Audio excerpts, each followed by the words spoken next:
Hey there, my gardening friends. I hope this video finds you well. I appreciate you joining us for another episode of Growing with Gray.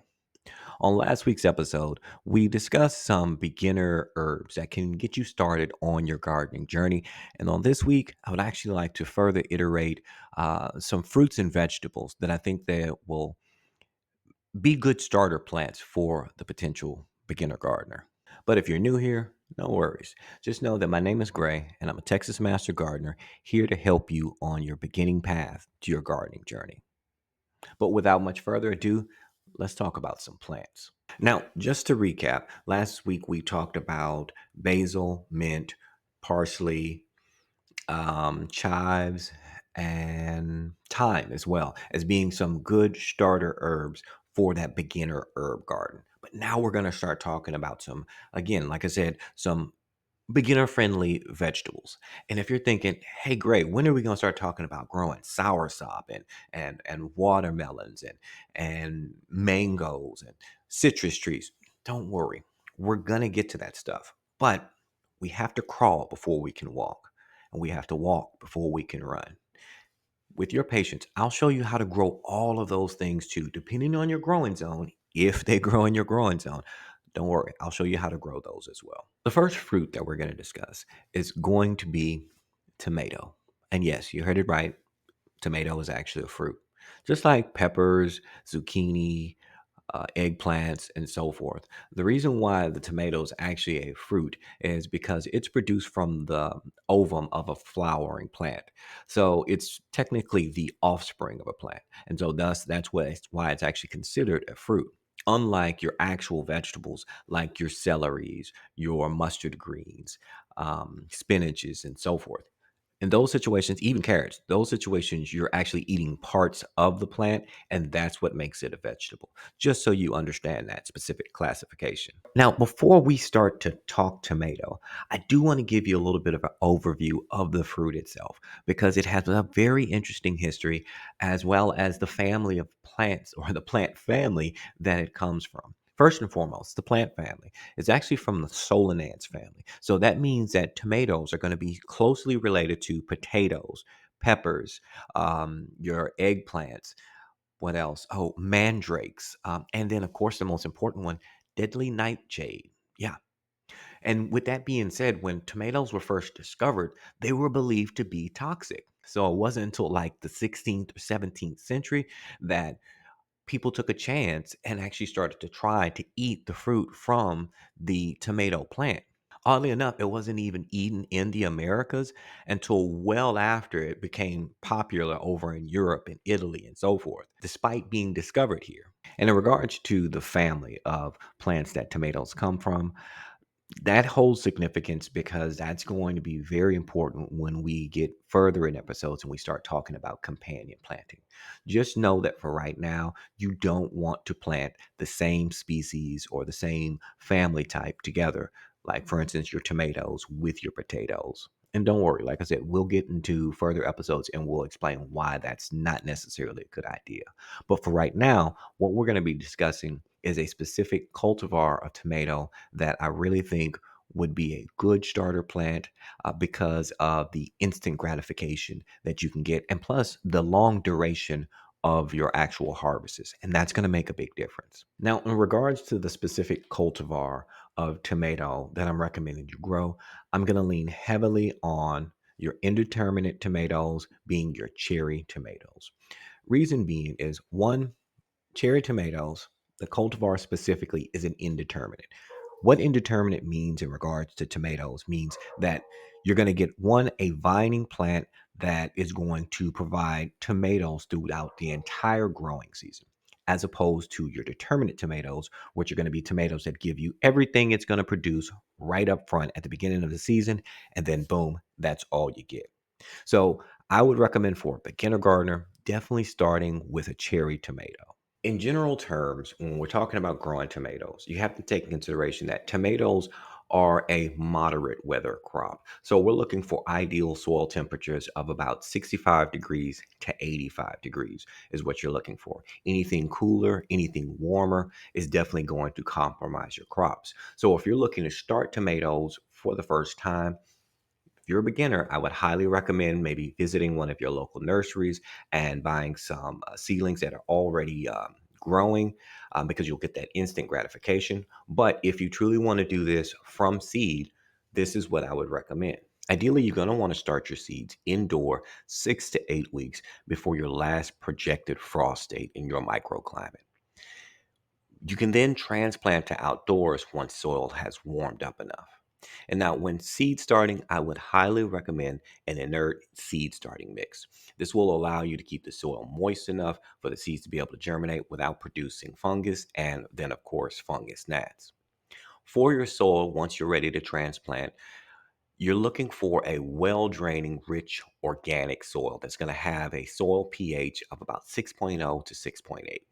Generally speaking, that's what most fruits and vegetables are going to prefer, unless you have your outliers like blueberries and strawberries and so forth. You're looking for ideally 6 to 8 hours of daily sunlight. You're going to water consistently, making sure not to overwater because your tomatoes are going to be heavy feeders. They like their nutrients and they really like their water. Also, they like to have their roots run deep. So you want to plant these deep, removing your lower leaves and bury the stem up to about maybe 4 or 5 inches or so once you have those seedlings fully established. Now, another key point is to make sure you add a cage or some kind of support because as they start to grow, your indeterminate tomatoes are really going to want to start to vine out and want to travel. And you don't want to run the risk of having this plant vine out significantly and you don't have the proper support for it because that's going to cause branches to break off and so forth. Now, as far as varieties that I would recommend, I would say go with disease resistant varieties like Sun Gold or Sweet 100s because they're especially beginner friendly. And now, in regards to how you're going to, your method of how you're going to plant the cherry tomatoes, for containers, I would say go with a minimum 10 to 15 gallon container per plant. And that's going to be key. Remember, these are indeterminate tomatoes and they really like to have very deep root systems. Also, you have to have drainage, like we talked about before, because again, remember those indeterminate tomatoes, they like their moisture, but they don't like wet feet. They need that moisture to wick away from the roots. Plus, it's going to stimulate root growth as well. And again, only one plant per container. When it comes to raised beds, I'm going to say space your plants about 2 feet apart and you can actually probably plant them a little bit closer than your traditional rows. So if you're looking at a 4x4 raised bed, you could probably go about 4 to 6 plants, but also make sure you put in those supports that we mentioned before. When it comes to traditional rows, you want to plant about 3 to 4 feet between your rows and then about 2 to 3 feet in between the plant. If you need to grab a tape measure, it's okay, grab one. I use it all the time. And again, just like before, make sure you install those supports before planting. Now, when it comes to tomatoes, honestly, I could do a whole video just on tomatoes because there's so much interesting information about tomatoes. But we need to go on to our next plant. And the next beginner friendly plant I want to talk about is going to be your lettuces. This is going to be a cooler weather crop. Lettuces and spinaches are something that you would definitely want to see about growing at either the beginning of your spring growing season or transversely, it can be grown in a fall growing season as well. As far as your lettuce is concerned, you're looking for daytime temperatures to be around 60 to 70 degrees or so, and then your nighttime lows about 45 to 55. Again, this is a cooler weather crop, so it can take those cooler temperatures. And just like with tomatoes, they can actually be started indoors as well, but you don't have to go as far out. You're probably looking at about 4 to 5 weeks before the last frost date in your growing zone. In regards to the soil conditions we are looking for our lettuces, we're looking for loose, rich soil with good drainage. pH, we're still on that slightly acidic scale, so we're looking at about 6.0 to about a 7. So it's slightly acidic, borderline neutral. As far as sun conditions, now your lettuces, depending on the variety and depending on the cultivar, can usually take partial sun to full sun. And I'm going to say this actually really depends on your microclimate. Because as we like to say here in Texas, when a lot of plants say, oh, this is full sun, And we don't know about full Texas sun. So, this may be something where container gardening might be actually ideal until you find that sweet spot for your lettuce so you can move it around as need be. Now, when it comes to watering your lettuces, you want to make sure that you're, again, watering regularly but lightly because you want to keep that soil moist but not waterlogged. Side note, a lot of your lettuces can be harvested within the first 3 to 4 weeks of growing because what you can do is you can actually harvest those baby greens, which would make great for salads as well as can be ideal for like garnishes and so forth. Another key tip is that if you stagger out your planting of your lettuce, you can have continual harvests all throughout that cool weather season. Before we move on to our different growing methods, I would like to discuss about why these are considered cooler weather crops. All right, so what you have to understand when it comes to lettuce, when we start to introduce heat to lettuces, they start doing what's called bolting. Bolting essentially is when the plant will literally start to stretch up and make a very long stem, and the leaves are going to start to become bitter.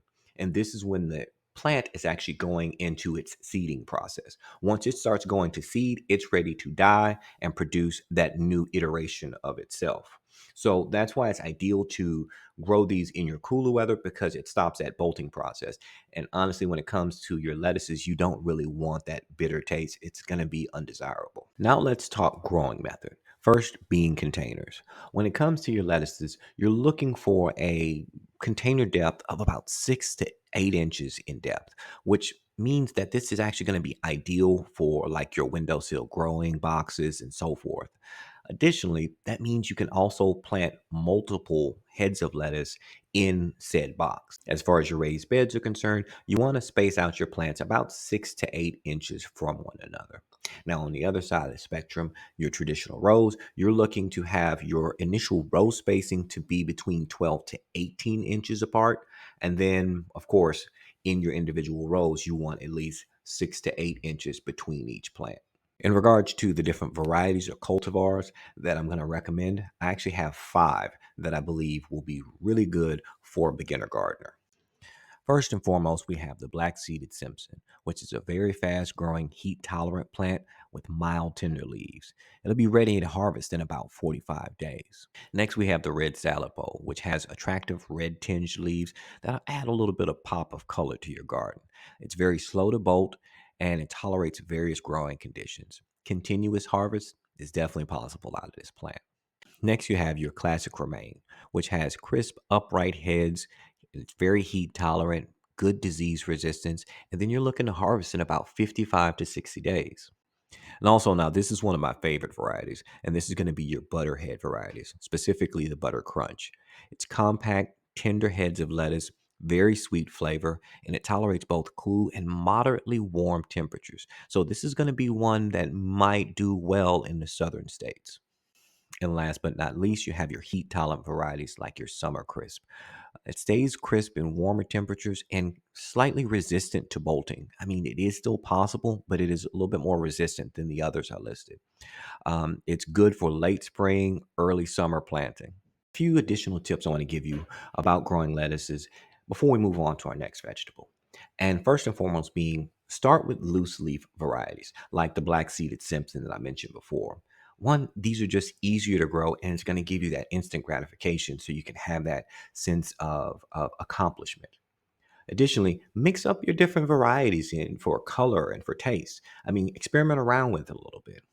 Also, succession planting is going to be something that's going to be great when we're considering our lettuces because you can stagger them out so you can get continuous salads throughout the whole entire growing season.